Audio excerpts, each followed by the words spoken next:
Good evening, everyone. I'm Ankit, and you're watching the Indian Express analysis for 24th of February. Now, today we'll be covering 6 important articles that are covered in the newspaper. As you can see, we'll start off with the RBI's Forex swap, which is an initiative by RBI to increase the banking liquidity, especially in the rupee, because it was seen earlier because as many foreign portfolio investors, they were withdrawing money out of India, so RBI had to stabilize the value of rupee, otherwise it would have been depreciated, right? So for that, RBI, it sucked out the additional rupee in the market so as to stabilize the rupee by supplying dollars. But as a consequence of this move, it was realized that the banking system liquidity, that is the availability of money with banking system, it went down rapidly because of many reasons, one of which was RBI's move for sterilization. So we'll be understanding why is this RBI swap moving happening today, as this is important from what? GS paper 3 syllabus. Understood? Then we'll be understanding various nuances about ex gratia payments, as ex gratia payment was extended to the victims of a stampede tragedy that happened on the New Delhi railway station. Now we'll understand what are these ex gratia payments, how are they different from the compensation that the government usually provides to victims of many tragedies. So we'll be understanding this. This basically is a part of GS paper 2, that is governance. So we'll be dealing with this in addition to solving the practice questions also. Now give me a second. There are some people who have joined it. Bagaspings, good evening. Omniflex, good evening. Looking sharp, sir. Thank you, Bagaspings. Ashil, good evening.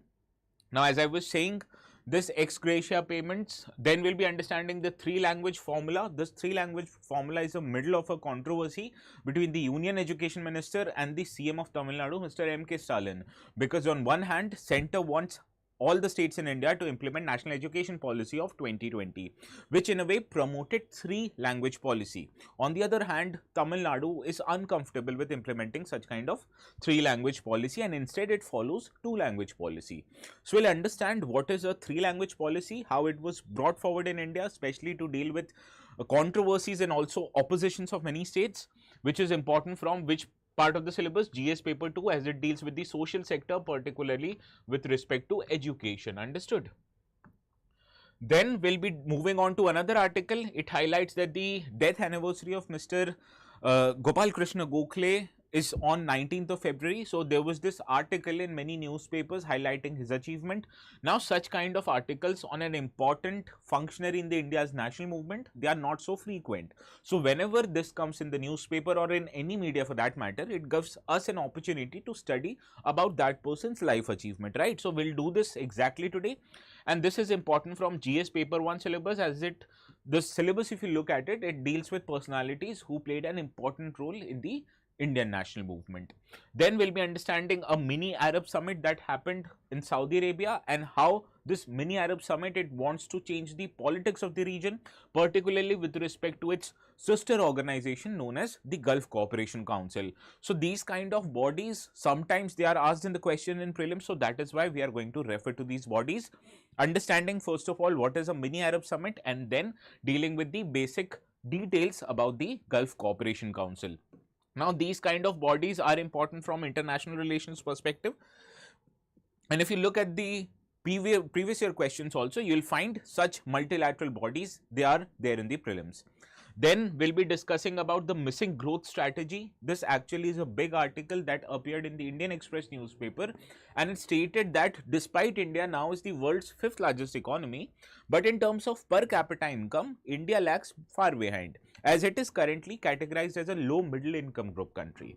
So in terms of overall or absolute growth, India is very good, but when it comes to the per capita income or the development of individual citizens in India, there is still a lot of ground to be covered by India. So we'll understand first of all what are the reasons that has inhibited India's growth prospects, before understanding the ways in order to promote India's economic growth and also to increase per capita income of the Indian country.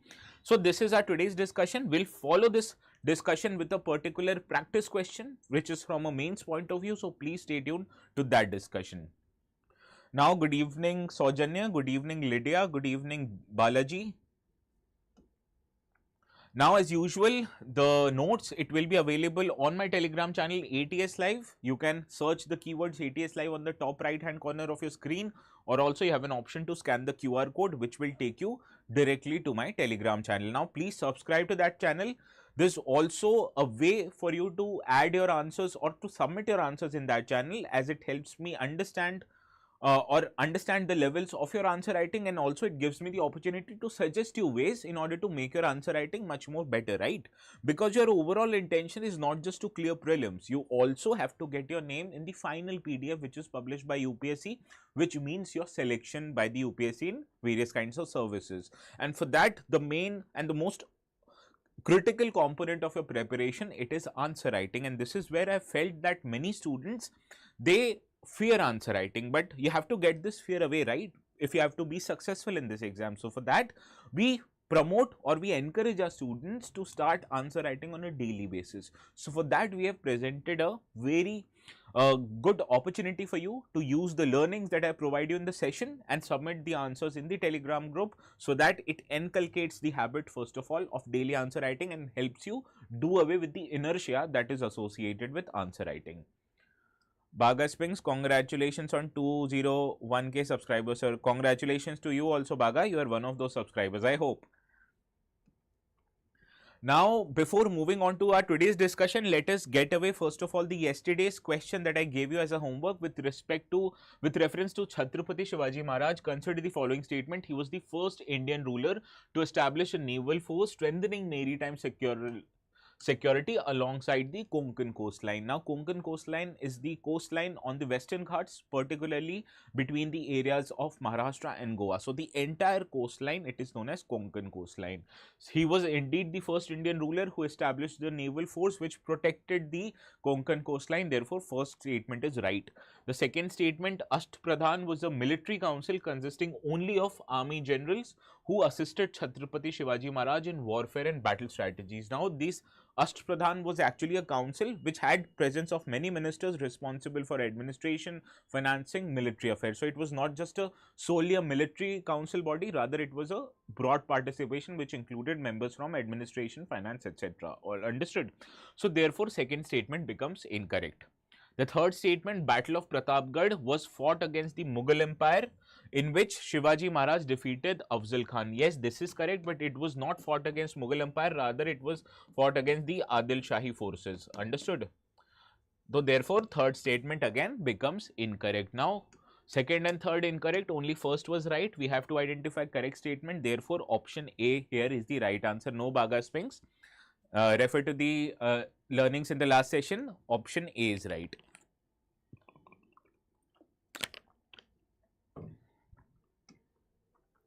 Now, this is the question that I will be taking up today. This deals with India has remained a no middle income country since 2007, which faces challenges such as middle income trap. Discuss the key structural weaknesses hindering India's transition to an upper middle income economy and suggest policy measures to overcome these challenges and ensuring a sustainable inclusive growth. Now, this kind of a question pertaining to Indian economy, it is quite prominent in the UPSC, and it is a well hit chance that this kind of a question might appear this year also. So, you have to understand that this is a broad question. It does not answer you, or it does not require you to answer one aspect of the Indian economy. You have to have a knowledge to deal with the each and every aspect of the economy, and then only you can write a good answer which will get you or which will fetch you high marks in this exam. So, this is why I will be providing you with the necessary content, and after that we will try to look at the ways on how to approach this answer. Okay. Now, let us start our today's discussion with this first article. This actually appeared in yesterday's newspaper, but for the want of time, I took the screenshot of the website of Indian Express. Now, this highlights that the RBI, which is India's central bank, it will undertake a $10 billion buy-sell swap. So, we'll understand why actually this swap is been undertaken by RBI. You have to understand the RBI, it has announced a long-term US dollar Indian national rupee buy-sell swap auction to meet the durable liquidity needs of the India's financial system. Now, this swap is actually happening because India's banking system, it encountered its worst liquidity crunch in more than a decade. Now the value of liquidity with Indian banks, it was at rupees 3.15 lakh crore, which is its lowest level in nearly 15 years. So from the absolute term, you can see 3.15 lakh crore is a big some amount of money, right? But when you understand the size of Indian banking system and Indian economy, this 3.15 lakh rupees is actually the lowest amount of liquidity that Indian bank has had in as many as 15 years. Now, as in the last month, it was saw that many people made their tax outflows, they had to pay their GST payments, and also RBI undertook the forex intervention in order to stabilize the Indian rupee. Now, what happened that there was this huge outflow of foreign investment from India, and when there is a huge outflow of foreign investment in India, the demand for foreign currencies like US dollar, it increases. Now, when demand for foreign currencies it increases, it also means that the supply of dollar in the market, it reduced, right? So what happens when the supply of dollar and the demand for dollar increases? It results into depreciation of Indian rupee, and no central bank, particularly RBI, it wouldn't want its rupee to depreciate by large amount, right? So what it does, it tries to intervene in the forex market by trying to increase this supply of dollar. And how it increases the supply of dollar? It absorbs the additional amount of rupee in the market by supplying the requisite amount of dollars in the market. Understood? So this is what RBI's forex intervention was. I told you, right? RBI, it sucked out the additional liquidity which was in form of rupees from the Indian market, and this played a key role in liquidity crisis of the banking system. And this is why it increased dependence of banks on market borrowing, that rather than the requisite amount of liquidity that they had, they were forced to borrow it from market at much higher rate. So whenever banks were borrowing money from at much higher rate, so they wouldn't extend loans at a cheaper rate, right? So this was the fact that the monetary policy transmission, despite RBI reducing the amount of repo rate, was not happening in the economy. So RBI understood this problem, that banks did not have the amount of money, so they were forced to borrow it from market and extend the loans at much higher price, which was detrimental for India's growth prospects. So this is why it is undertaking this forex swap auction. Understood? Now let us understand what this forex swap auction includes. Now currency swap, you have to understand, it is a kind of financial contract where two parties, they exchange one currency for another, and they agree to take back this currency at a future date and at a rate that they have fixed in the contract, right? Now this exchange, particularly today, involves exchange between US dollar and Indian rupee. Understood? So both buying and selling of these kind of foreign currencies, what happened here? Give me a minute, I'll get the screen started. Yes. Now this kind of dollar and rupee exchange is what this currency swap means, right? Now the purpose of RBI's US dollar and INR buy sell swap, first of all, is to manage liquidity in the banking system without affecting interest rates. Otherwise, if RBI had taken open market operation, it would have increased the flow of money, but it could have come at a cost of higher interest rates, which RBI does not want. It also helps stabilize the Indian rupee during the periods of capital outflows. As I told you earlier, RBI intervened in the market by absorbing the additional amount of Indian rupee, thereby preventing its depreciation. Now, by undertaking forex swap, it wants to increase the liquidity while maintaining the interest rate and also maintaining the value of Indian rupee. And it supports foreign exchange reserves and reduces the speculative pressures, because you understand, if RBI buys additional foreign dollars or foreign currency from the Indian banking system, where will it keep its foreign currency? In its forex reserve. So therefore, the reserve size of Indian RBI will also increase, which will help RBI to deal with any future exigencies in a much better manner. So this is the implementation or the consequence of these swaps. Now FTY, good evening. Lo-Fi Rhythms, good evening. All of you have a funny name. Why is it? You do not have usual names. Someone is Baga Sping, someone is FTY, someone is Lo-Fi Rhythm. I always wonder why it happens. Now let us see how this buy-sell swap or sell-buy swap actually happens. Now in buy-sell swap, which is a method of liquidity injection by RBI, this is what it is happening right now. Here in the first leg, RBI buys US dollar from the banks and gives them rupees. So when it gives rupees, it increases the money supply with banks, it increases their liquidity in form of rupees. So the banks can use these rupees to extend loans to their customer at much cheaper rate. And the second leg, it happens after this contract between the RBI and banks, they mature. So RBI, it sells US dollar back to the banks and it takes back the rupee at the pre-agreed exchange rate system. So this is called as buy-sell swap. First, RBI buys foreign exchange reserves and then after the contract matures, it sells the foreign exchange to the banks themselves by absorbing the required rupee. Understood? This is what it is happening in this phase.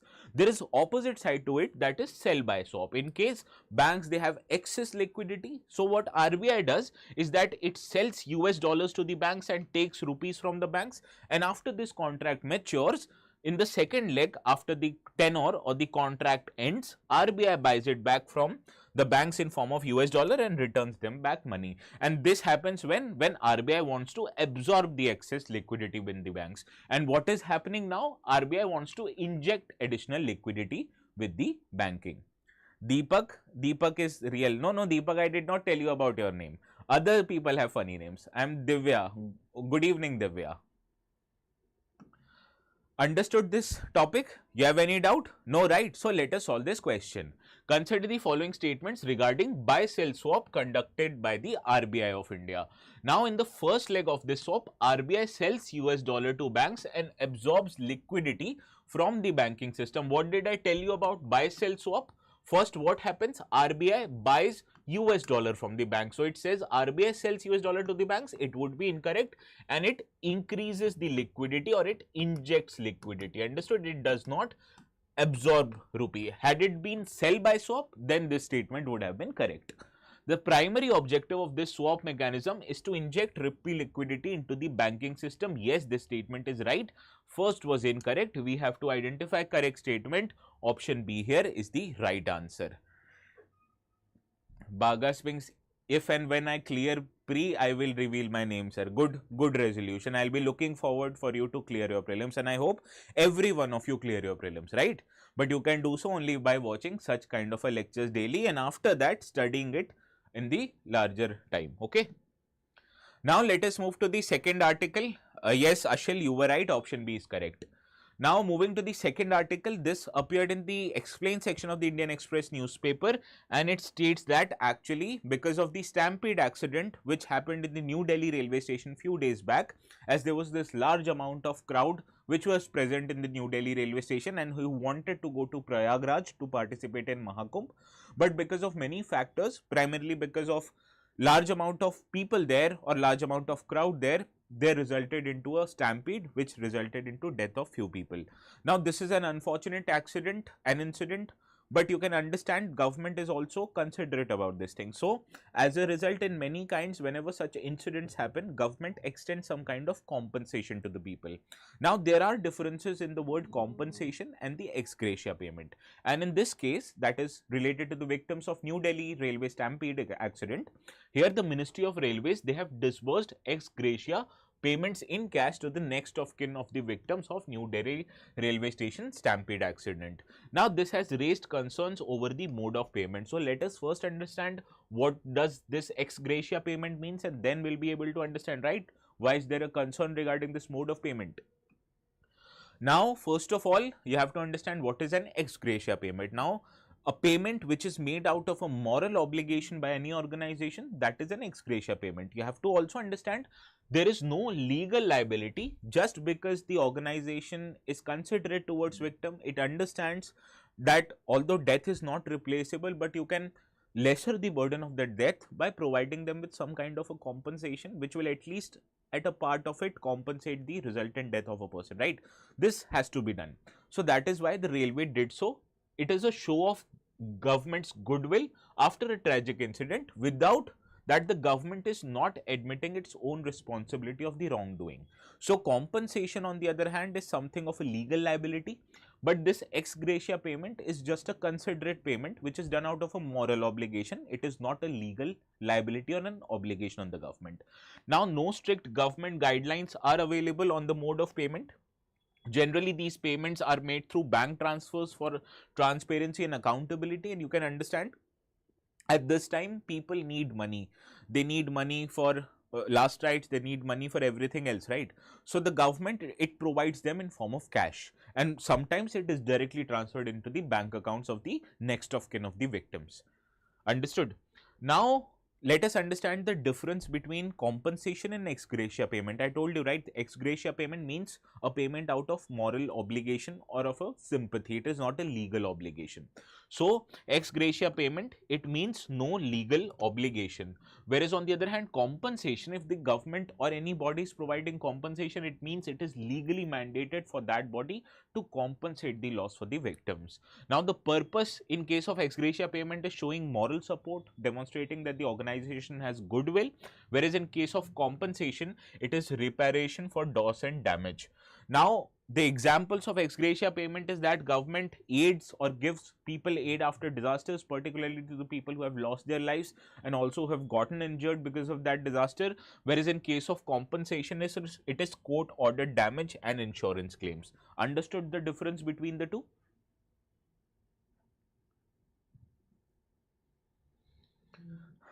Now let us move to the next article. This article actually appeared in the today's Indian Express newspaper, and it states that it is the difference between, or the difference of opinion between, India's Education Minister Mr. Dharmendra Pradhan and the Chief Minister of Tamil Nadu Mr. M.K. Stalin.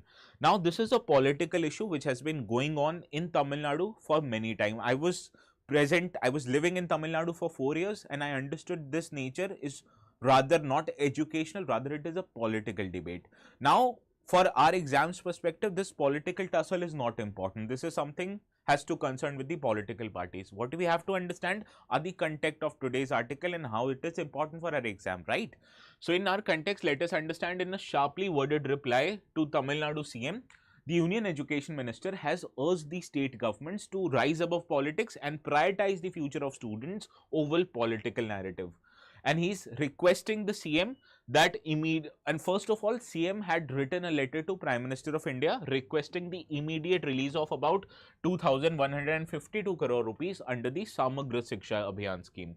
Now Mr. M.K. Stalin, he had strongly criticized the union government first of all, so that according to the CM of Tamil Nadu, the government is creating pressure on the Tamil Nadu government to implement the national education policy and adopting the 3-language policy. And according to the CM of Tamil Nadu, this adoption of national education policy and 3-language policy, it is a blatant violation of cooperative federalism, right? Now, why is it a blatant violation of cooperative federalism according to the Tamil Nadu CM? Let us understand what is actually this 3-language formula all about. Now, NEP or the National Education Policy, it recommends that the students, they learn at least 3 languages and it provides the flexibility to the state governments to choose which of these 3 languages they have to teach, right? So the central government, by virtue of national education policy, it is not mandating any 3 languages, or it is not mandating which of these 3 languages that the governments have to teach. Rather, it is the sole obligation of the state governments in deciding which of these 3 languages they have to teach their own children. Baga Spring, sir, during natural disaster, is it compensation or relief or ex gratia? Well, it is ex gratia payments, which is a form of moral gratitude. It is not mandated on the government to compensate the victims in cases of natural disasters. Understood? It is an ex gratia payment, which is a show of good faith or goodwill. Good evening, Arya. Now, I told you, right, about the 3-language formula. The government says that to state governments, you teach any of these 3 languages. We do not care which of these 3 languages are, you just choose it yourself, right? So the key provision is that at least 2 out of these 3 languages must be native to India, right? So there is no mandatory or on the Tamil Nadu government that they have to teach Hindi, Sanskrit, Tamil, Telugu, anything. They can pick or choose any 3 languages they want. Now implementation of this is left to the states and union territory administration. It is the final decision of the state governments which of the 3 languages they have to choose, and no language is mandatory, but the policy, it encourages Hindi speaking states to learn a South Indian language. Understood? Now the purpose of this 3-language policy generally is to adopt English, adopt the mother language of that state, and also to adopt any 3rd language which they want their students to teach, right? But there are many states, including Tamil Nadu, who do not implement these kind of policies in true spirit. Rather, what Tamil Nadu does is they only teach two languages and they adopt a two-language policy, that they are following Tamil and they are providing education in English. There are no third languages. Understood? So, center wants states to implement a three-language policy. It could be any three languages, and the condition is that at least two of them have to be a native Indian language, right? So they can't teach English, French and Spanish, because French and Spanish are not native to Indian, only English is native. Understood? So this is how this three language policy should be implemented, and many state governments, including Tamil Nadu, they are not implementing it. They are rather teaching only two languages. Divya, I want to make myself private until I crack UPSC and automatically, sorry, she removed that. FTY, your name is Ayush. I guess Lo-Fi Rhythm commented, na, her name is Divya. Okay, I'll remember your name now. FTY is Ayush and Lo-Fi Rhythm is Divya.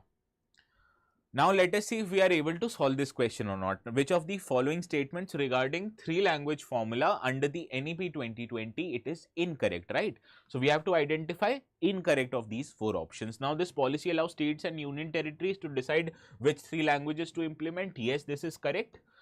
At least two of these three languages must be native to India. Yes, it is correct.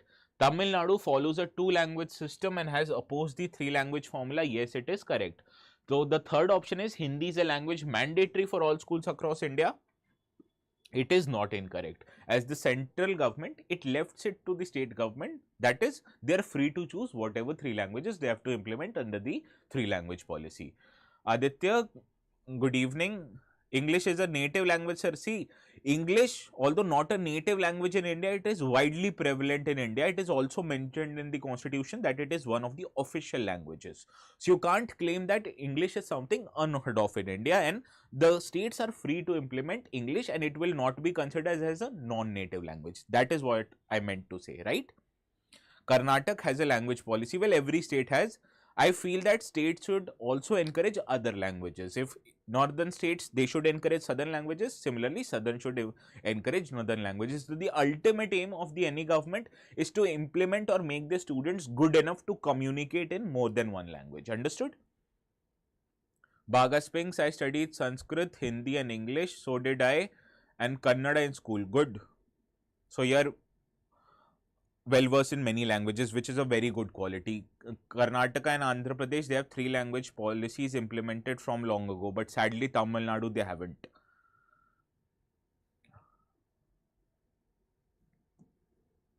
Now, speaking about the languages, I told you, right, many students, one of them contacted me that said that, sir, I'm not that well versed in Hindi. He has come to Delhi only a few months ago. So I understood his problem, as he has been born and brought up in Tamil Nadu, so he is comfortable only in English and Tamil. So he has problems in Delhi whenever he attends a coaching institute or a class which is primarily made in Hindi. And I understand many of your students also have that same problem, and it is okay, right? It is not necessarily that you have learned Hindi properly in the school, right? So the students, particularly from South India, from northeastern part of the country, they face problems whenever the teaching is in Hindi. So we here at StudyIQ, we have a good solution for you, and let me tell you that. Now, StudyIQ have launched their batches in English. One of the batches, they have started taking admissions, and this admission will close on the last day of the month, that is on 28th of February. So it gives you the good opportunity, especially to the students who want to get educated or who want to get coached in English subject, that we are offering the courses. And let me tell you how to register for the courses. Now simply go to the StudyIQ website, right? Click on UPSC Foundation P2I Hindi batches, English batches, right? Do not worry, I'll tell you how to access English batches. Click on this explore courses. Now as soon as this page opens, so you'll see an option here which states or which gives you an option to go to other languages. Give me a minute, it will just load.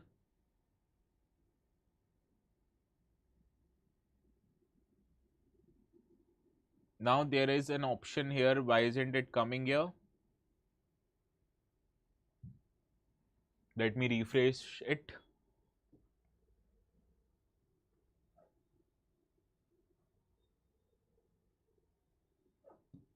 Now click on this course, right? Suppose if you click on English course, let me tell you how to navigate it to the other courses.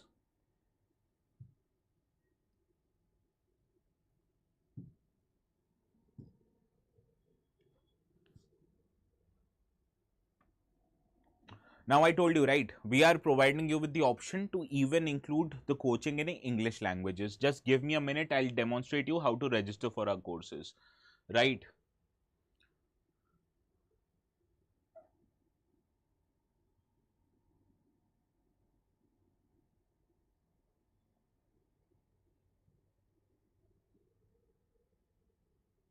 Now click on the explore batches.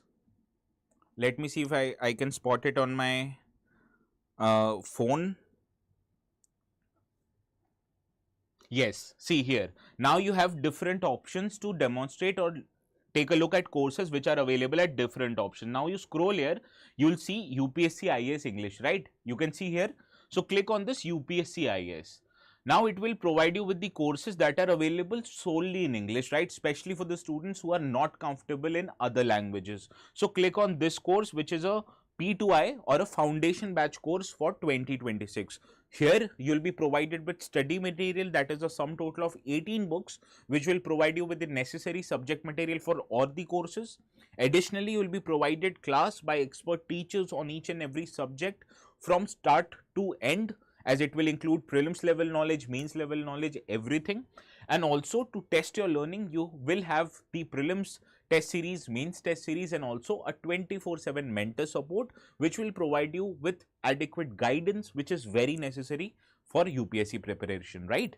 And this also comes with other benefits of the StudyIQ courses, such as that you will be brought to Delhi in case if you clear prelims, your fees would be waived off under the scholarship, the options. So please click on this course. The prices, it is expected to increase after 28th. So that is why I urge you sincerely to register for these courses and get the maximum out of it at the cheapest possible price, right? Now this course right now is available for 37,499, right? But what if I tell you, with the use of code that must be flashing on the bottom half of your screen right now, you can get it for even less. Click on buy now. I'll tell you how to get it for less. See, there is an option to add promo code here. Like, click on this, enter coupon code, enter the code called ATS Live, which is the code which you should apply in case if you want to get discount, right? Now, as soon as you apply the course, see the course fees now has reduced from 37,499 to 29,999, right? So this is how. Please apply the code, save the hard-earned money of your parents and yourself, and get yourself registered to the course, which is available purely in English, right? So let us get back to our discussion. I hope every one of your doubt is clear. How to approach this course in English? Deepak, I had already purchased StudyIQ course. Good, Deepak. You did well. FTY UPSC is a great journey in life. It helps you understand each and every aspect of life. Very true. FTY Ayush. Now, Baga Sphinx, glad to have you found your English classes, sir. Best so far. Oh, you're attending English classes. Okay, good. Now, I take the classes from 6 to 9 in the evening after I'm done with this session. Now, Deepak Mali, Sanskrit, English, Hindi read in my school life. Good, Deepak. Sir, but French is spoken in Pondicherry, lo-fi rhythm. So, Pondicherry government can implement it, right? Not other governments. This is why the state should have an flexibility to adopt any language which suits their own population. Understood? This is what I was telling. Now let us move to the another article. This deals with the actual freedom fighter known as Gopal Krishna Gokhale. Now Gopal Krishna Gokhale's death anniversary, which was 110th death anniversary, which falls on 19th of February, it happened. That is why this was in news. So let us understand some of the basic details and achievements of Gopal Krishna Gokhale. Now he was born in 1866 in a Brahmin family in Ratnagiri district of Maharashtra. He established the Servants of India Society in 1905. So this society which was he known for primarily. Now under the Indian National Congress, he joined INC in 1889 and he later became the president of INC for the 1905 session which held in Banaras. Understood? So please remember, for the Banaras session which was held in 1905, Mr. Gokhale was the president of the Indian National Congress. Now, he advocated gradual reforms, so he was a moderate in that regard, understood? Now, he advocated for gradual reforms, self-governance, which according to him was called Swaraj, and also he favored dialogue with the British rather than direct confrontation, because these moderate set of the revolutionaries, sorry, not revolutionaries, these moderate set of Indian national movement people, they advocated or they felt that British government in general is okay. So we have to approach them in order to get some kind of compensations or some kind of benefits, and he was therefore called as a moderate, and he advocated for gradual reforms and a dialogue with British government. Now, as he was a moderate, he also became the mentor to the father of our nation, that is Mr. Mahatma Gandhi. He himself considered Gokhale as his political guru, and his initial days, Gandhi even followed the moderate approach of the Gokhale. Now, Gopal Krishna Gokhale, he played a leading role in bringing about the Minto-Morley reforms of 1909 Act. And what was the main feature of Minto-Morley reforms? It introduced the separate electorate, particularly for the Muslims, understood, which was introduced in 1909. And he was also associated with the journal known as Sudharak. This Sudharak journal was actually not started by Gokhale, rather by Gopal Krishna Agarkar, and Gopal Krishna Gokhale was associated with Sudharak, understood? So this you have to remember. Study Hub by Priya sir, attending live for the first time, though I managed to watch all the videos. See, why do I tell you to attend live? Because you have an option to ask any doubts here, right? Which you don't have after you're watching the video, after the session has ended, okay? So that is why I advocate to watch these sessions live. Now, let us see if we are able to solve this question. Now, consider the following statements regarding Gopal Krishna Gokhale. He founded the Servants of Indian Society in 1905 to promote education and social reforms. Yes, this actually was correct, as this body was responsible for education and social reform. He was a radical leader in the Indian National Congress and strongly opposed the dialogue of British. What did I tell you? He was a moderate leader. And by moderates, what did I mean? He favored a slow initiation of reforms, and also that the dialogues of British government is very must for Indian national movement, so as to gain concessions from the British, right? So second statement here therefore becomes incorrect. Gokhale played a key role in enactment of the Minto-Morley reforms 1909, which is indeed correct. So first and third is right. We have to identify correct statement. Option A here becomes right. Understood? Yes, FTY Ayush. Yes, Ashil, you are right. Now, let us deal with the another article, as this article which appeared in the Indian Express newspaper, and it brought my curiosity that Crown Prince of Saudi Arabia, he hosted a mini Arab summit to create a unified political position on the Gaza crisis. Now, this also brings my attention to the group of the Gulf countries, which is known as the Gulf Cooperation Council. So, let us first understand what is this Arab summit and how is it related to the GCC, that is Gulf Cooperation Council. Now, recently the Crown Prince of Saudi Arabia, Mohammed bin Salman, he hosted a summit in Riyadh, bringing together the leaders of 6 Gulf Cooperation Council states along with Jordan and Egypt. So, you can understand Jordan and Egypt therefore are not a member of the Gulf Cooperation Council. Understood this? So, this is how you filter out the information from the newspaper. Now, let us understand some details about Riyadh summit. This summit originally was aimed to present a unified Arab stance on the US's president's proposal to relocate Gaza's population and annex the territory. Now, Riyadh summit, it reinforced the Arab unity in rejecting this Trump's plan, because Arab states, they feel that the population of Gaza should not be relocated elsewhere, because not just you are relocating the native population from their own territory, but you're also forcing other states to admit these refugees, which will create all sorts of social and political problems in these countries. So that is why the Arab states, they have gotten together and they have formed a group to oppose this proposal by the United States president. Now, the leaders, they have reaffirmed their commitment on the two-state solution. What does two-state solution means? That an independent Palestine state that should be made with East Jerusalem as its capital, and there should be an independent Israeli state which should have the West Jerusalem as its capital, right? So this is the two-state solution, and the leaders of the Arab summit or the Riyadh summit, they have re-invocated this solution, that instead of removing the population from the Gulf or from the Gaza Strip, rather the US and Israel, they should respect the two-state solution, which is the long-term solution for this conflict, right? So in this regard, let us see or let us understand the details about the Gulf Cooperation Council. Now, this Gulf Cooperation Council, it is a regional intergovernmental organization which consists of Arab state in the Persian Gulf, right? Now, the headquarters of this organization, it is located in Riyadh, which is the capital of Saudi Arabia.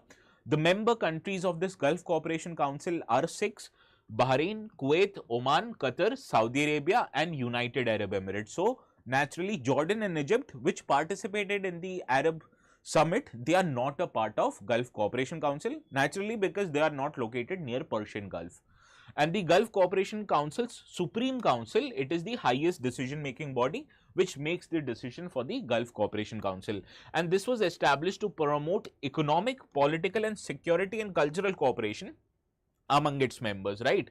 Now, if you look at the map, the membership will become quite clear. As I told you, right, this is a member or member state in and around Persian Gulf. So, it includes Saudi, it includes Bahrain, Kuwait, Qatar, UAE and Oman. So, no. So, is Yemen the member? The answer is no. Is Iran the member? The answer is no. Is Iraq the member? The answer is no. Is Jordan the member? The answer is no. Is Egypt the member? The answer is no, right? So, remember these six countries: Kuwait, Bahrain, Qatar, UAE, Saudi as well as Oman. Remember it? You won't forget it, I hope. Okay. Now, the objectives of economic or the Gulf Cooperation Council, I told you these have three objectives: economic, security and defense cooperation as well as political coordination. Now, for economic coordination, it is a formation of common market and customs union. What is customs union? That the countries themselves, they will impose a common trade barriers like tariffs on the other countries, which makes them a custom union. And also, what is common market? That the markets which will be formed in these six countries will involve free movement of goods, services, labor force across these countries. There will not be any restrictions on right? What is common market in India? Because there is no difference between the movement of goods between Indian states. So, similarly, when you apply this concept between different nations, it becomes a common market. Now, it also wants to promote free trade and investment among these member states, because you understand these countries, they primarily are not so well endowed when it comes to natural resources. The only thing that is available to them is crude oil and they are solely dependent on it. So, that is why they want to promote free trade among themselves, that the differences between the nations do not happen or it leads to betterment of their economy. And also, security and defense related cooperation is very must, as the protection of regions from external threats is very prominent, and they undertake joint military exercises like Peninsula Shield Force. Now, the political coordination is very important. Unified positions on regional and global issue, I told you, right? They have taken a unified position also on the Gaza crisis, that they are opposing the proposals made by the US president. Understood? So, this is the set of objectives that the Gulf Cooperation Council takes. Now, let us see this practice question. Consider the following statements regarding Gulf Cooperation Council. It was established to promote only economic cooperation among its member states. Incorrect, I told you. Economic, political, cultural as well as security related cooperation, it is undertaken by this body. So, first becomes incorrect. Headquarters of GCC is located in Abu Dhabi, UAE. Incorrect, it is located in Riyadh of Saudi Arabia. The Supreme Council of the GCC is the highest decision making body. This statement is right. We have to identify correct statement. Only third is correct. So, option C becomes the right answer. Yes, Ayushi, Ayushi ne, kya naam tha? Divya. Divya sir, reforms are the first step towards a separate country. Pakistan, is it? See, I don't know what you're talking about. Can you be more elaborative about what you're asking? Yes, FTY. Ayush, you're right. Ashal, you're right. Option C. Now, let us move to the last article of the day. This article actually talks about the missing growth strategy. What this article is talking about, let us see. Now, India, by the virtue of its per capita income, it became a low middle income country in 2007. It continues to remain in this category since 2007. And over the last 18 years, its per capita income has grown from $1,022 to $2,700 US. But the threshold for upper middle income country, as per the World Bank, it is $4,516 per capita income. So, according to this, the IMF projects that India's per capita income, it will reach $4,195, which will be below the threshold purposely brought by the World Bank, that is 4,500 even by 2029. So therefore India will make an upgrade to its economic status only in the next decade, but not by the end of this decade, because by the end of this decade it will remain near 4,195, which is well below 4,516 US dollars of per capita income, which will qualify the country to become a upper middle income country. Understood? Now, in this regard, let us understand why is actually India's per capita income relatively stagnant despite its huge economic growth. First of all, you have to understand India faces a middle income trap, that the majority of the people in India, they are engaged in economically less productive work. As we have seen in the past, more than even today, about 45% of the population, it remained engaged in which kind of activities? In agricultural activities. So when these huge amount of people are engaged in a least economically productive work, so you can understand India is trapped in a middle income trap, that you want these people to move out from agriculture and into the jobs like of manufacturing and services, which is not happening in India. Not just the people, but also India's region, they are not witnessing a uniform economic development.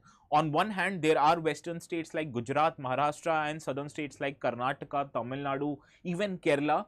They are making huge developmental efforts. On the other hand, there are northern states, Himalayan states, and eastern states like Bihar, West Bengal, Jharkhand, who are lagging behind across all development indicators. So this highlights that the India's growth story or India's economic prospects, they are driven by only a handful of states located in the west and the southern part of the country, whereas northeast, eastern part, and Himalayan states, they are not that much economically developed. So this is the problem of uneven regional development. Also, employment and labor force challenges. Majority of India's labor force, they are involved in an organized sector, which makes them vulnerable, as the kind of jobs that are available in unorganized sector, they are not secure. People, although they are earning money, but the amount of money that they are making is not sufficient.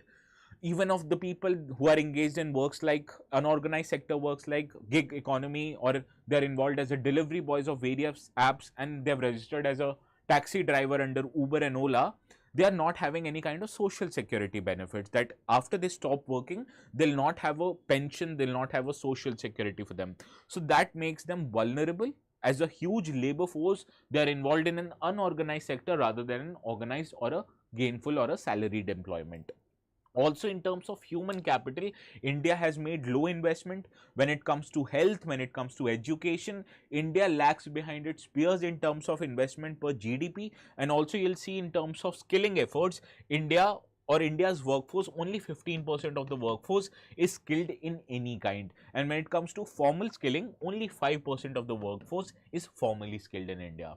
But when it comes to industrialization and manufacturing growth, as I have told you in our previous sessions also, the contribution of manufacturing in our GDP has remained stagnant at about 17 to 18% of GDP since about the time India got liberalized. But for a growing economy like India, which has about 45% of its population involved in agricultural work, you'd want to move surplus labor from agricultural sector into activities like manufacturing, which are more remunerative, which will help India to grow faster. But this is not happening, and that is why India has witnessed low levels of industrialization and manufacturing growth. Also, when it comes to creation of infrastructure, you need infrastructure in order to promote foreign investment, in order to promote or establish manufacturing sectors. But when it comes to infrastructure, India does not have the adequate amount of infrastructure, which leads to many problems, one of which is the higher cost of logistics. As on a general, India spends about 14% of its GDP in the logistical process, whereas ideally the developed nations, they are just spending about 8 to 9% of their GDP on logistics. So naturally, when you are spending higher amount of money to transport the goods from one place to another, it adds to the final cost of your product, which makes them uncompetitive in the export markets, right?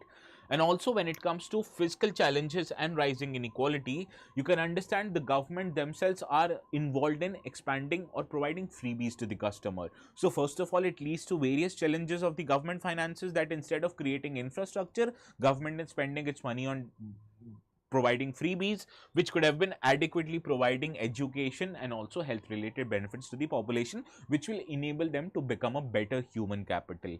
Also, there are many economic and geopolitical risks that are associated with the world economy. First of all, as we have seen with the onset of President Trump unto the or becoming the US president, we have seen that the global trade has become less freer. Rather, there is a growing sense of protectionism, which leads to Western countries implementing higher tariffs on the goods which are coming from developing countries like India. Therefore, it has the potential to disrupt the global trade. Also, there are many kind of geopolitical risks, particularly as there are very ongoing conflicts in the world, be it Russia-Ukraine war, be it a war between Hamas and Israel, which has created a disruption in the global supply chain of goods, which we saw also happen during the COVID pandemic. And this increased the disruption, and this favored or did not favor the globalization aspects. And therefore, these are the challenges that India faces, and it will continue to face in case any rectification measure are not taken care of. Understood? So in this regard, let us understand what is the way forward out of this situation. Now, the first option is to adopt a 3I approach. What is this 3I approach? Investment, infusion of capital, and infusion of technology, and also undertaking innovation, right? So by this 3I approach, you will infuse technology into your industries, invest higher amount of money to set up newer units, and also innovate so as to make their products much more better, much more cheaper in the market, which will promote overall your exports and economic growth, right? So this is the first step. Then we also have to strengthen the manufacturing competitiveness, one of which is to improve the logistical efficiency. I told you, right, 14% of our GDP's expansion is done just on transportation related requirements, and this money is eventually added to the cost of products which are manufactured by our manufacturing units. So when the cost of logistics or the cost of transportation of raw material and the final goods reduces, your overall manufacturing competitiveness increases, and this puts your products into the foreign market at a much cheaper rate, which you can understand will encourage the buyers to buy these products, and this again will improve your export prospects. Now, also, we have to enhance the human capital development. We just need not have to provide them with education and health care services, but we also have to ensure that they are skilled enough to meet the growing demands of the workforce that is experiencing now. Now, we have seen, right, from the various documents by the government that the amount of low skilled work, it is getting reduced just by the onset of many technological developments, and the amount of medium and high skilled kind of jobs, they are increasing in the market. So as to enable our workforce to get these medium and high skilled jobs, we have to make them skilled enough to get these jobs, right? So that is why we need to enhance the human capital development. Also, one of the more initiatives so as to undertake development is to promote export led growth with diversification. I told you, right, the most of our nation's economic development, they are concentrated only in handful of states in western and southern part of the country. So when we are diversifying our industrial base, we are diversifying the products which are available also in the different parts of the country, we will diversify the growth prospects, we will diversify and also promote growth in the lesser developed states of the eastern and northeastern part of the country. And one of the ways to do that is to encourage the labor intensive manufacturing units, particularly in the fields of footwear, in the field of textiles.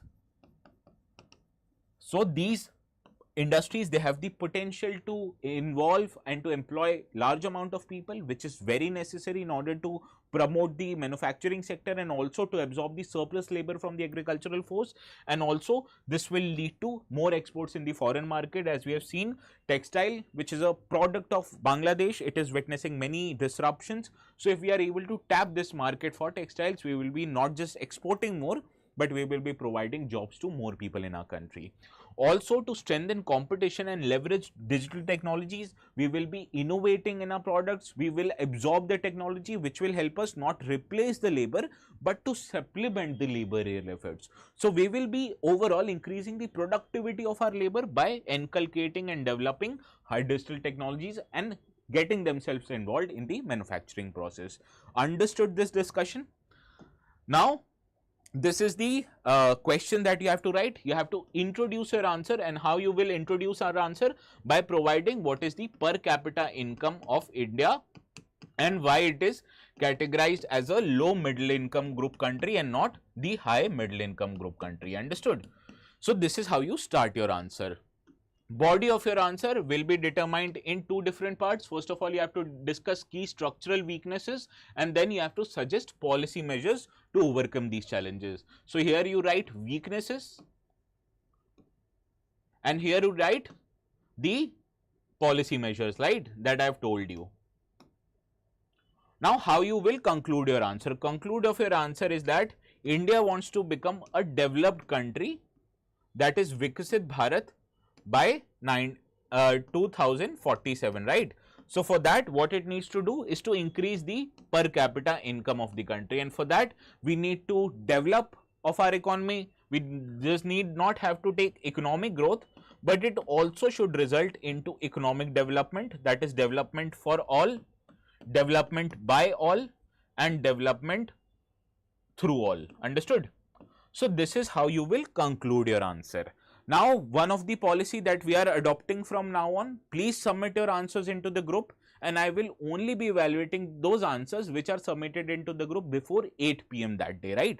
So if you're submitting your answers one day after or even by 9 p.m., I will not evaluate it, and this process I'm involving just so that you are able to write the answers every day, and only those answers will be evaluated which are submitted into the group before 8 p.m. every day, right? So you have 3 hours from now to write your answer, which is more than sufficient, as it should not take more than 10 to 15 minutes for you to write this answer. So please make sure to write your answers, submit it into this group, and this will be the practice question for you for today. I will be taking up this before the start of tomorrow's session. So please make sure to get away with it, and remember to submit your answers before 8 p.m. every day. Understood? And I will evaluate them, not to worry. So this was all from my part. FTY sir, Minto Morley reforms, reforms. Okay sir, please explain the infusion point once again. Which was the infusion point? Technology infusion. Like suppose if you are manufacturing anything by your own hand, so the quality of that manufacturing will not be as good as it was manufactured by machine, right? So suppose if you are sewing a product, so is sewing a cloth, which is better, machine made cloth or a sewing cloth, right? So this is how you infuse the technology in any sector, that is by using machines, by using technology, you make much better products, you make them much faster, and you make them at much cheaper cost. Understood? So this is all from our side for today. Please make sure to write your answers. This is the question. I will see you again tomorrow. Until then, please have a good night and please submit your answers by 8.